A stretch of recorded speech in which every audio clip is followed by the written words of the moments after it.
नमस्कार, मैं कमलेश कबीर आपका एक बार फिर स्वागत करता हूं इस नए एपिसोड में। आज के इस एपिसोड में हम बात करेंगे मेवाड़ के राजा या हम कहें राणा सांगा की। लेकिन साथ में ही बात करेंगे हम विरासत में मिली हुई कुछ पार्टियों की हकीकत की। जिन नेताओं को राजनीति विरासत में मिली, आज उन पार्टियों का वजूद भी खतरे में लग रहा है। और ऐसा क्यों हो रहा है, किस लिए हो रहा है? ऐसा इसलिए क्योंकि विरासत में मिली हुई राजनीति को ऐसे नेता या ऐसे राजनेता अगर हम कहें तो वो उसको अपनी उपलब्धि मान बैठे। और आप उठाकर देख लीजिए, जिस तरीके से कांग्रेस पार्टी, इसके अलावा पंजाब से शिरोमणि अकाली दल की आप बात कर लीजिए, आप आ जाइए उत्तर प्रदेश में समाजवादी पार्टी, बिहार में हम कह सकते हैं कि फिलहाल जो है वो आरजेडी तेजस्वी यादव के नेतृत्व में संघर्ष करती हुई दिखाई दे रही है। लेकिन इसके अलावा अगर आप उठा के देखोगे तो पार्टियां जो है उनका ग्राफ नीचे ही जाता जा रहा है। अब हम बात करते हैं अखिलेश यादव। अखिलेश यादव जब मुख्यमंत्री बने तब उत्तर प्रदेश का वो विधानसभा चुनाव मुलायम सिंह यादव के नेतृत्व में लड़ा गया था। और मुलायम सिंह यादव भले ही लोकसभा में सीटें कम हो, लेकिन राष्ट्रीय राजनीति में एक जाना पहचाना नाम या हम कहें कि अपना वजूद रखते थे। तो मुलायम सिंह यादव, उसके नेतृत्व में जो है वो चुनाव लड़ा गया और उसके बाद अखिलेश यादव को गद्दी पर बिठाया गया। इसके अलावा अगर आप उत्तर प्रदेश के इतिहास में ही देखोगे जाकर, तो पन्ने जब हम पलटते हैं तो सिर्फ एक ही चीज दिखाई देती है, लगातार एक के बाद एक अखिलेश यादव के चुनाव में हार।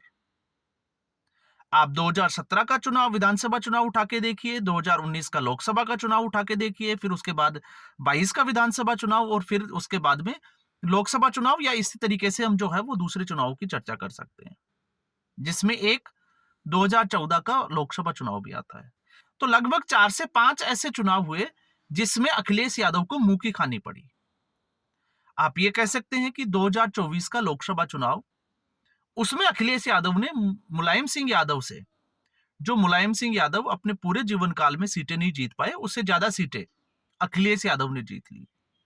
लेकिन अगर आप इसको देखोगे, इसकी समीक्षा करोगे, तो आपको अंदाजा लगेगा कि ऐसा क्यों हुआ। क्योंकि एक मुद्दा चल गया, चाहे आप भारतीय जनता पार्टी का अति आत्मविश्वास कहिए, तालमेल की कमी कहिए, चाहे आरएसएस की भूमिका की आप बात कर सकते हैं, या फिर मतदाता जो है वो घरों से बाहर ही नहीं निकले, ये सोचकर कि भारतीय जनता पार्टी की जीत जो है वो आसान है। आप कुछ भी कहिए, संविधान बदल दिया जाएगा। लोग भ्रमित हुए और वहां पर 2024 के लोकसभा चुनाव में अखिलेश यादव की सीटें 37 हो गई। लेकिन 37 सीटों के बावजूद लोकसभा में क्या अखिलेश यादव अपनी अमिट छाप छोड़ पाए? क्या उस बड़े नेता की भूमिका में वो आ पाए जिसके लिए लोग राजनीति में अखिलेश यादव का नाम लो? तो अभी वो ऐसा कोई काम अखिलेश यादव ने किया नहीं। इसके उलट, चाहे वो कांग्रेस पार्टी हो या बहुजन समाजवादी पार्टी हो, सबके साथ, बहुजन समाज पार्टी के साथ में भी और कांग्रेस पार्टी के साथ में भी गठबंधन करके देख लिया, लेकिन स्थिति जस की तैस बनी रही। और अब भी अगर आप देखोगे तो जिस तरीके से मुख्यमंत्री योगी आदित्यनाथ 2 कार्यकाल के बावजूद, एंटी इनकम्बेंसी के बावजूद, जिस तरीके से योगी आदित्यनाथ की राजनीति में पकड़ उत्तर प्रदेश में जमीनी स्तर पर जो बढ़ी है, अखिलेश यादव की साख उतनी ही ज्यादा नीचे गिरी है। और क्यों गिरी है, उसके कई कारण हैं, लेकिन इन कारणों में से एक अगर आप देखोगे तो आपने देखा जिस तरीके से औरंगजेब के बाद में राणा सांगा का जो विवाद हुआ, उसमें समाजवादी पार्टी के ही राज्यसभा के सांसद जो आगरा से आते हैं, उन्होंने राणा सांगा को गद्दार की उपाधि दे दी। अब ऐसी गलती जो है वो कोई मूर्ख ही करेगा जो राणा सांगा या भारत के इतिहास को जानता ही ना हो। राणा सांगा पूरे जीवन में 15वीं शताब्दी में राजा रायमल के घर पे इनका जन्म हुआ था, बेटे थे। चूंकि मैं राजस्थान से आता हूं, तो इसका इतिहास हर राजस्थानी को पता है। मेवाड़ क्षेत्र, या हम कहें कि महाराणा प्रताप के दादा, तो एक से एक बड़े जो है वो सूरवीर इस परिवार में पैदा हुए। और राणा सांगा ने अपने जीवन में 100 के आसपास जो है वो लड़ाइयां लड़ी, और राणा सांगा कभी किसी लड़ाई में हारे नहीं। और इसमें एक सबसे बड़ी जो लड़ाई थी वो थी खानवा का युद्ध। आज जो लोग जो है वो कंट्रोवर्सी पैदा कर रहे हैं कि बाबर को राणा सांगा ने बुलाया था, आमंत्रित किया था, लेकिन इतिहास के पन्ने पलट के देखते हैं तो पंजाब के उस वक्त के सुल्तान दौलत खान ने बाबर को दिल्ली सल्तनत को हराने के लिए जो है वो आमंत्रित किया था। ये इतिहास है। लेकिन इसके उलट इनको राजनीति करनी है, और राजनीति इसलिए करनी है क्योंकि एक समुदाय विशेष को, इसीलिए मैं हर वीडियो में मुलायम सिंह यादव के बजाय मुसलमान सिंह यादव बोलता हूं। सिर्फ मुस्लिम समुदाय को खुश करने के लिए कुछ भी और किसी भी तरीके की ये टिप्पणी कर देते हैं। और फिर उस राजनेता की आप समझ देखिए, जो अपने आप को भावी प्रधानमंत्री तक के पोस्टर लगवा देते हैं, फ्लैक्स लगवा देते हैं उत्तर प्रदेश में, वो उसका समर्थन कर बैठते हैं कि उनका सांसद जो है वो इतिहास की सच्चाई को बता रहा था। तो क्या इतिहास की सच्चाई ये है? और अगर इतिहास की सच्चाई ये है तो फिर आपको उस विरोध के बाद जिस तरीके से करणी सेना, हालांकि जो है वो टकराव की स्थिति हुई, लेकिन बहुत कुछ तोड़फोड़ हुई या ऐसी कोई घटना जो है वो आई नहीं। उसके बाद में अखिलेश यादव को थोड़ा सा आंख खुली और फिर उन्होंने एक्स पे डाला कि उनका जो कहना है वो किसी इस तरीके से, किसी जिसको कहें कि सूरवीरों का अपमान करना, बिल्कुल भी नहीं था।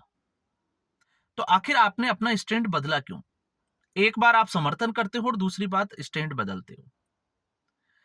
अब यहां पर है कंट्रोवर्सी की बात, लेकिन राजनीति में जो है वो कुछ भी घटना, कोई भी घटना जो होती है उसके दो ही तरीके, दो ही रिजल्ट होते हैं, परिणाम होते हैं, या तो उसका फायदा होता है या तो फिर उसका नुकसान होता है।